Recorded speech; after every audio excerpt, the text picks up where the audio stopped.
Dolby's been long associated with audio. We've innovated in the cinema space for over 40 years now. And we're in a unique position that practically no other company occupies. Part of our research effort that's been going on over the past few years was, how can we move sound beyond what we've been able to do today, and what would that look like?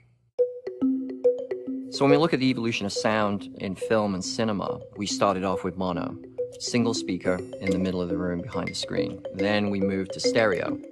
We added 2 more speakers and created 2 more channels, so now we had a dedicated dialogue track, and then 2 additional speakers for left and right that allowed us to create a better spread and sense of imaging inside the room.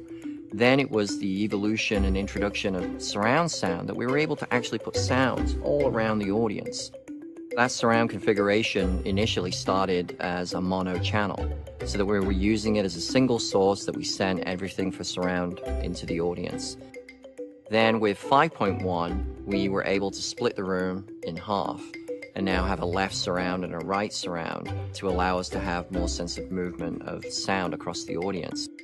With 7.1, we split the room again into 4, so now we had left, right, back wall left, back wall right. So now we had 4 surround zones instead of 2, and that allowed us even more definition.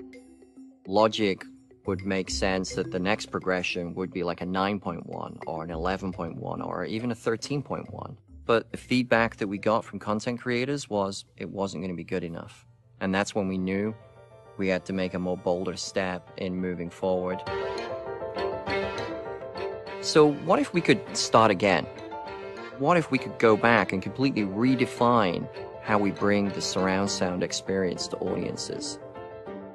So what Dolby's bringing now is the next generation surround format for the industry.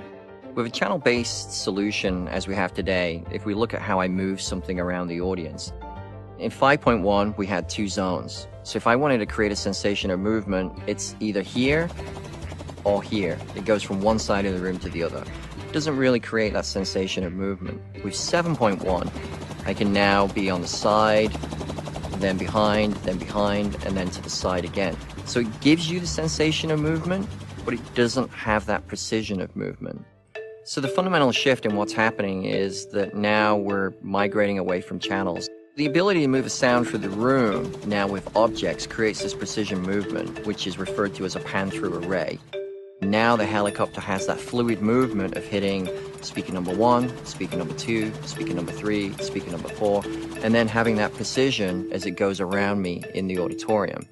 And now by placing speakers over the audience, we can truly create that immersive sound field that now makes it feel like the helicopter is literally buzzing over your head.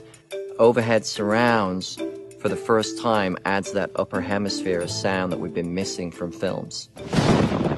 With the next change of technology that can come to mixers, I think the things that really excites them, especially from a creative point of view, is the flexibility for the first time of being able to unmarry sound. When a film is mixed today, it's made up of many elements, and then all those elements are baked in. You can't go back and pull the ingredient out. But with objects, you could now go back in, remove the object. So if the object was a music soundtrack, we could go in, pull it out, and replace it, and have more finite control and precision in the reproduction of sound. With channel-based solutions as they exist today, one of the problems that we've always faced is how we deliver all of these different formats.